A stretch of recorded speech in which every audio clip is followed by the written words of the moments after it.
Boat की A1040 sound bar सिर्फ और सिर्फ 3500 की है। पर इतने कम पैसों में बिल्ड क्वालिटी कैसी है, साउंड क्वालिटी कैसी है, कहीं वो चीप तो नहीं फील होती? ये सब कुछ जानने के लिए मैंने डब्बा खोला और डब्बे के अंदर सबसे ऊपर ही साउंड बार पड़ी थी, फोम वगैरह में लपेटी हुई थी। एक लिफाफा सा था जिसके अंदर सारी एक्सेसरी थी। एक रिमोट था, पावर कोड, एक ऑक्स केबल, 2 रिमोट में डालने के लिए सेल और बाकी thank you card, warranty card, ये सारे कागज पत्तर थे। इसके अलावा एक सबवूफर था और ये साउंड बार एक प्लास्टिक बिल्ड के साथ आती है जिसके फ्रंट के ऊपर लोहे की मेश लगी हुई है, नीचे हमें रबर के फीट्स मिल जाते हैं, टॉप के ऊपर ग्लॉसी फिनिश के अंदर बटन दिए हुए हैं जिसपे फॉर श्योर थोड़े टाइम के बाद स्क्रैचेस पड़ जाएंगे। और साउंड बार के बटन्स भी अच्छे टैक्टाइल फील वाले हैं, मतलब किसी भी तरह से कोई लो क्वालिटी वाला मामला फील नहीं होता। ऐसा ही सेम सबवूफर के अंदर है, काफी अच्छी क्वालिटी की फिनिश प्लास्टिक यूज करी है सबवूफर में भी, बेस वाली जगह पे कपड़ा लगाया हुआ जिस वजह से दिखने में तो साउंड बार काफी सुंदर लगती है। एक चीज तो पक्की है कि 3500 के अंदर साउंड बार चीप तो फील नहीं होती कम से कम। इस साउंड बार को अगर मैं स्टैंडर्ड साइज की साउंड बार से कंपेयर करूं तो ये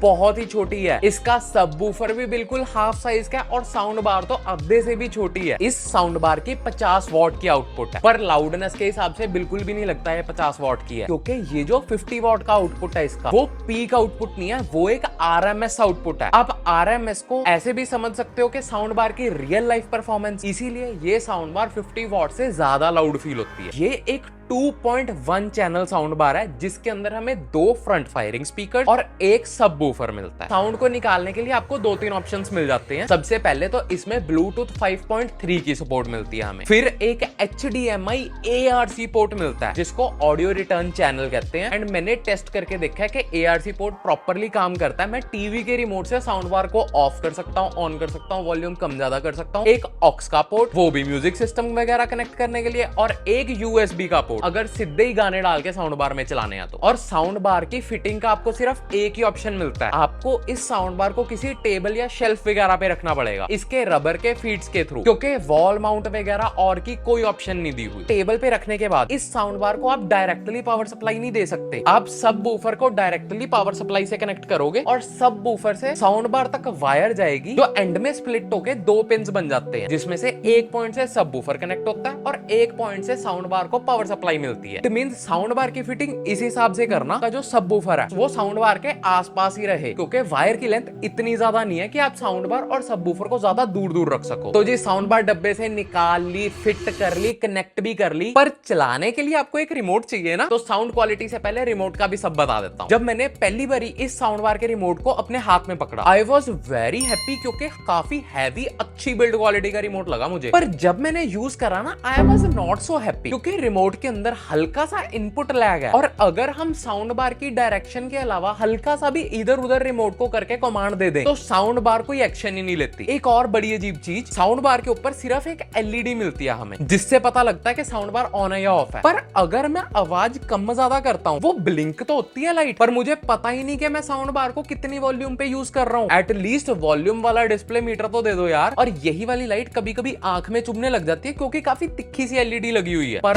अब बात करते हैं साउंड क्वालिटी की, और साउंड क्वालिटी की सारी टेस्टिंग मैंने साउंड बार के ARC पोर्ट में से करी है, क्योंकि ये मेथड सबसे ज्यादा रिलायबल मेथड भी है साउंड बार को कनेक्ट करने का। और इस मेथड के साथ मुझे साउंड बार की ट्रू पोटेंशियल का भी पता लगेगा। अगर आप ऑक्स से कनेक्ट करते हो तो साउंड क्वालिटी हल्की सी कम हो सकती है, पर मैं बिल्कुल भी रिकमेंड नहीं करूंगा कि आप इस साउंड बार को ब्लूटूथ के साथ यूज करो। उस कंडीशन में साउंड बार बिल्कुल ही बेकार आउटपुट निकाल के देती है। और साउंड को कंट्रोल करने के लिए हमें इसके अंदर 3 मोड्स मिलते हैं, news mode, movie mode and music mode. News mode के अंदर सबवूफर बिल्कुल ऑफ हो जाता है एंड सिर्फ वोकल्स पे कंसंट्रेशन होती है। म्यूजिक मोड के अंदर सबवूफर की इंटेंसिटी इंक्रीज हो जाती है एंड डायलॉग्स वगैरह हल्के कम आ जाते हैं। मूवीज के अंदर subwoofer and dialogues same intensity से परफॉर्म करते हैं। इस साउंड बार के मोड्स को हल्के में मत लेना, वो सही में काम करते हैं। एंड मैंने भी साउंड बार की साउंड क्वालिटी ऐसे ही टेस्ट करी है, म्यूजिक की टेस्टिंग म्यूजिक मोड पे, मूवीज की टेस्टिंग मूवीज मोड पे, और बाकी स्पोर्ट्स वगैरह के लिए न्यूज मोड। पर अब बात आ जाती है कि साउंड क्वालिटी है कैसी इसकी, क्योंकि बाकी सब चीजों से तो फिर भी कॉम्प्रोमाइज हो जाएगा, पर इस चीज से बिल्कुल कॉम्प्रोमाइज नहीं। साउंड बार की testing music, movie and gaming 3 segments में होगी। म्यूजिक में heavy base, loudness, high volume पे डिस्टॉर्शन तो नहीं, ये सब चेक करेंगे। मूवीज के अंदर डायलॉग्स क्लियर है कि नहीं है, बेस कहीं डायलॉग्स को ओवर पावर तो नहीं कर रही, और गेमिंग के अंदर इनपुट लैग। साउंड बार को ऑन करने के बाद सबसे पहला ही काम मैंने इसको फुल वॉल्यूम पे करने का करा।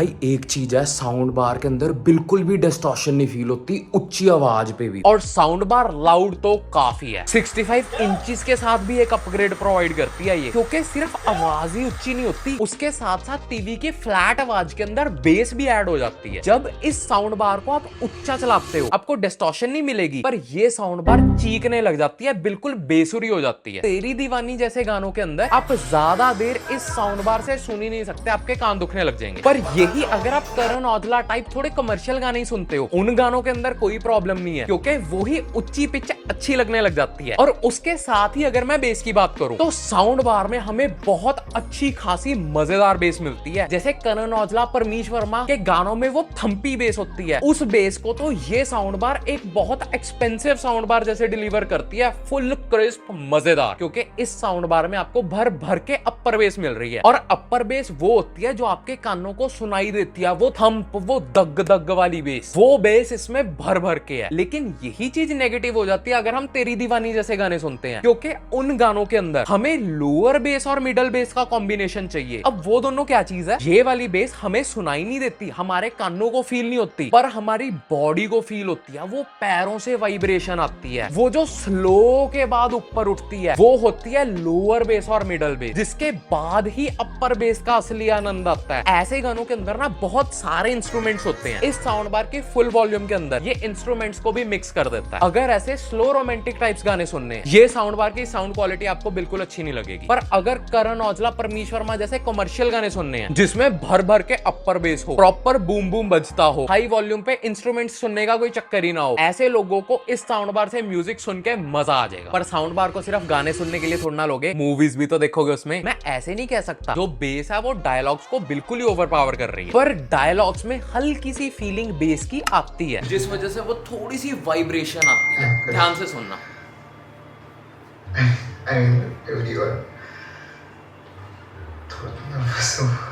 वो हल्का सा बेस का सेंस फील होता है। डायलॉग्स में हल्की सी बेस होने के बावजूद भी ये टीवी से क्लियर डायलॉग्स हमें सुना देती है, क्योंकि जो टीवी है उसके अंदर डाउनवर्ड फायरिंग स्पीकर आते हैं, एंड इस साउंड बार के अंदर हमें फ्रंट फायरिंग स्पीकर्स मिलेंगे जो डायरेक्टली सीधा हमारे कानों तक साउंड भेजेंगे। इस टाइम ना साउंड बार के अंदर प्ले हो रहा है म्यूजिक।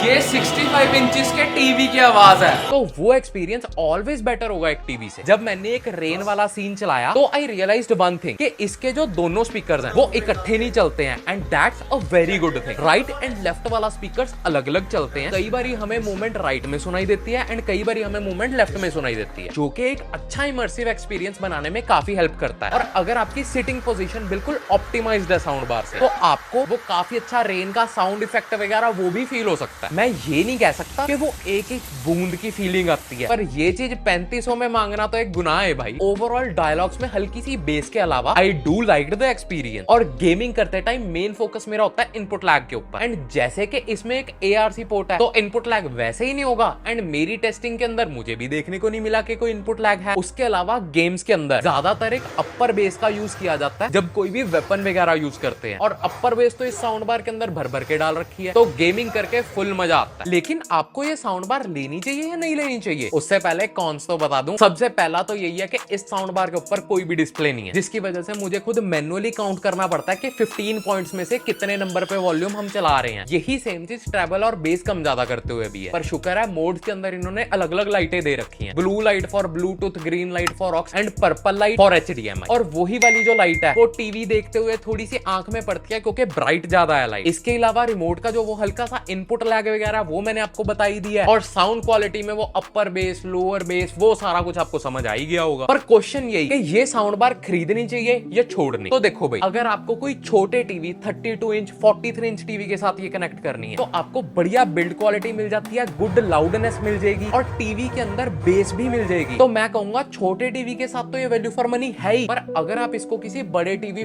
45 या 65 इंचेस के साथ भी लगाते हो, उसमें बढ़िया एक्सपीरियंस लेने के लिए वैसे तो आपको कोई महंगी साउंड बार खरीदनी चाहिए, पर अगर आपका कोई महंगी साउंड बार खरीदने का दिल नहीं है या बजट नहीं है, जो भी है, उस कंडीशन में भी बड़े टीवी के साथ सिर्फ 3500 में आपका साउंड एक्सपीरियंस बहुत अच्छा हो जाएगा, क्योंकि पहले तो आपको फ्रंट फायरिंग स्पीकर मिल जाएंगे और तो और बेस भी ऐड हो जाएगी। तो हर केस में आई कैन से कि ये अपने 3500 के प्राइस को फुल जस्टिफाई करती है और एक एक पैसे की फुल वसूली करवा देती है। अगर आपने इस वीडियो के बाद ये साउंड बार लेने का प्लान बना लिया है तो प्लीज मेरे एफिलिएट लिंक से बाय करना, जिससे आपका कोई नुकसान नहीं होगा लेकिन इस चैनल की बहुत हेल्प होगी। उस सपोर्ट से मैं और साउंड बार खरीद सकूंगा, उनको और अच्छे से टेस्ट कर सकूंगा और आपको एक अनबायस्ड और एक फेयर रिव्यू दिखा सकूंगा।